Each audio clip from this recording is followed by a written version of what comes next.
개념 89번 절대값 기호를 포함한 부등식의 풀이. 자, 일반적으로 절대값 기호를 포함한 부등식은 다음과 같은 순서로 풀이를 하는데요. 첫 번째, 절대값 기호 안에, 자, 우리가 이것을 속이라고 합니다. 절대값 속. 그 속이 0이 되는 그 x값을 경계로 하여 두 개로 범위를 나눕니다. 그러면 그 범위에 따라서 절대값 기호를 없앤 후에 식을 정리해서 해를 구합니다. 그리고 각각 구한 해를 합친이라는 것은 겹치는 부분을 말하는 것이 아닙니다. 각각의 범위를 인정해서 그것의 합집합을 x값의 범위로 구합니다. 자, 이 원리는 다음과 같습니다. 여러분들, 절대값 a라고 하는 것은 만약에 이 a가 0보다 크거나 같다고 하면 이 안에 있는 게 양수일 때는 절대값 그냥 없애도 되죠. 0부터 3까지의 거리는 3이고 0부터 4까지의 거리는 4니까요. 그래서 이때는 절대값 a가 그냥 a가 됩니다. 그런데 이 a가 만약에 마이너스라면 예를 한번 들어볼까요? 0부터 마이너스 2까지의 거리는 2잖아요. 그죠? 근데 수학에서 마이너스 2를 플러스 2로 만드는 과정이 마이너스 부호를 떼준다는 것은 수학에 없습니다. 저 마이너스 2라는 숫자에다 마이너스를 추가로 하나 더 붙여서 플러스 2를 만들거든요. 그래서 만약에 a가 음수면 결과적으로 그냥 a라고 쓰면 안 됩니다. 음수가 되니까 그 앞에 마이너스를 붙여서 이렇게 해야 비로소 양수가 되는 겁니다. 그죠? 여러분들 가끔 이렇게 질문하는 학생들이 있어요. 선생님, 절대값 계산하면 양수가 나와야 되는데 왜 마이너스가 있어요? 이렇게 묻는 친구들이 있습니다. a가 음수이기 때문에 마이너스를 붙여야 비로소 양수가 됩니다. 그래서 절대값 a는요, 그냥 a가 되거나 마이너스 a가 되거나, 사실은 a가 0일 때는 원래 따로 해줘야 되거든요. 근데 0일 때는 사실은 그냥 나오나 마이너스를 붙이나 오류가 안 생기거든요. 마이너스 0도 그냥 0이니까요. 그래서 어느 곳에나 붙여도 관계가 없는데 관례적으로 0보다 큰 쪽에 붙입니다.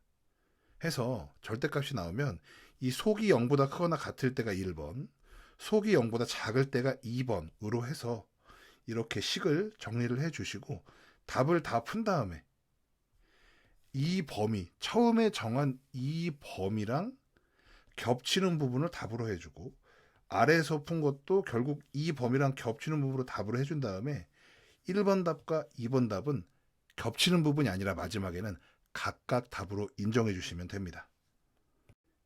개념 체크 1번부터 보겠습니다. 자, 첫 번째는요. 저 속이 x-1이 0보다 크거나 같을 때입니다. 자, 이럴 때는 저 절대값 x-1이 그냥 x-1이 돼서 쭉 부등호로 풀면 됩니다. 자, 그리고 두 번째로는 x-1, 저 속이 0보다 작을 때, 그때는 절대값 x-1이 마이너스 붙어서 나오죠. 이렇게 나옵니다. 자, 그러면은 요 x 플러스 1인 상태로, 자, 저 식을 정리를 해보면 x-1이 2x보다 작거나 같다, 이렇게 되겠죠. 1로 넘기고 숫자 1로 넘기면은 마이너스 x가 1보다 작거나 같다, 양변에 마이너스 곱해주면은 x가 1보다 크거나 같다 합니다. 애초에 우리가 x의 범위를 이걸로 가정하고 풀기 시작한 거예요. 요거 정리하면 x가 1보다 크거나 같다거든요. x가 1보다 크거나 같을 때는 절대값 그냥 사라지면 됩니다. 절대값을 왜 자꾸 사라지게 만들려고 하냐면, 저 절대값이 있는 상태에서는 조건에 따라서 x의 범위에 따라서 저게 두 얼굴을 가지고 있기 때문에 계산을 할 수가 없는 거예요. 그래서 범위를 정해놔야, 저 얼굴이 정해져야 그 정해진 얼굴을 가지고 계산을 할 수가 있거든요. 자, 그래서 애초에 가정하고 푼 게 1번이 x가 1보다 크거나 같다, 이 범위 안에서 문제를 풀었거든요. 그래서 답이 이렇게 나왔어요. x가 1보다 크거나 같다라고. 그럼 답으로 다 인정해도 되죠. 그죠?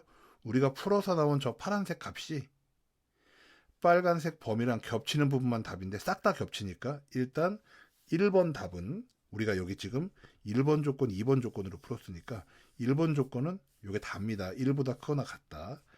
2번 보겠습니다. 저식 정리하면 x가 1보다 작다라고 하고 문제를 푸는 거죠. 그러면 절대값 x-1이 마이너스 x 플러스 1이 됩니다. 식을 써주면 마이너스 x 플러스 1이 2x보다 작거나 같다 이렇게 되죠.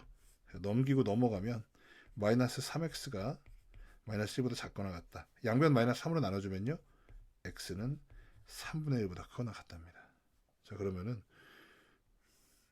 x는 1보다 작다 그러고 표시를 했는데요. x가 3분의 1보다 크거나 같다. 이렇게 된 겁니다. 그래서 겹치는 부분이 여기가 되는 거죠. 자, 그러면은 최종적으로 답은 이 답을 합집합 해줄 거니까 한 번에 표시하겠습니다. 한 번에. 자, 여기 3분의 1보다 크거나 같고 1보다 작다가 답이고요. 두 번째 답이 x가 1보다 크거나 같다잖아요. 그쵸?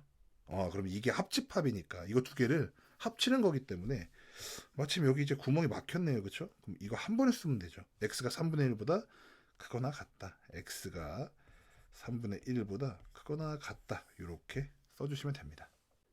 2번 보겠습니다. 방법은 똑같습니다. 첫 번째, 저 속이 x 플러스 2가 0보다 크거나 같다. 똑같습니다. 그럴 때는 저 절대값 x 플러스 2가 그냥 x 플러스 2가 되는 거죠. 자, 문제 이어서 풀겠습니다. 그러면 저 식을 써보면 x 플러스 2가 0보다 크거나 같다. 이렇게 되고요. 0이 아니죠. x죠. x가 똑같으니까 없어도 됩니다. 그럼 0이 되죠. 0이 2보다 크거나 같다. 참인 거죠. 자, 그럼 잘 보겠습니다. 범위를요. 이렇게 정하고 풀었단 말이에요. x가 마이너스 2보다 크거나 같다라고 치고 이렇게 가정하고 문제를 풀었는데 모든 실수가 나왔거든요. 그러면 당연히 얘랑 겹치는 부분만 답이기 때문에 최종 답을 이 부분으로 써주시면 됩니다. 이것이 1번의 답입니다. 그리고 2번은요. 당연히 더 속이 x 플러스 2라는 절대값의 속이 0보다 작을 때고 넘기면 x가 마이너스 2보다 작을 때입니다. 문제를 풀어보면 저 절대값 x 플러스 2가 마이너스 x 마이너스 2가 되겠죠. 자, 이렇게 되기 때문에 자, 넘기고 그럼 마이너스 2x 여기 플러스 2가 되고 양변에 마이너스 2를 곱하면은 x가 마이너스 1보다 작거나 같다. 이렇게 되겠습니다. 자, 그러면은요. x가 마이너스 2보다 작다를 가정하고 문제를 풀었는데 답이 어떻게 나왔냐면은 x가 마이너스 1보다 작거나 같다로 나왔어요. 겹치는 부분이 답이니까 여기겠죠. 그러면 우리가 구한 첫 번째 답과 두 번째 답을 합집합을 해줘야 됩니다. 합집합이에요. 합집합. 겹치는 부분은 없습니다. 애초에 실수 범위를 두 개로 나눈 거예요. 마이너스 2보다 크거나 같다, 마이너스 2보다 작다. 아니 그렇게 구한 답이 어떻게 공통 부분이 있겠어요? 없죠. 자, 어쨌든 간에 첫 번째 답은 마이너스 2보다 크거나 같다가 답이 나왔고요. 두 번째 답은 2보다 작다가 나왔습니다. 요거 합치면 어때요? 결국은 모든 실수죠. 그래서 이때는 답이 모든 실수다. 이렇게 써주시면 됩니다.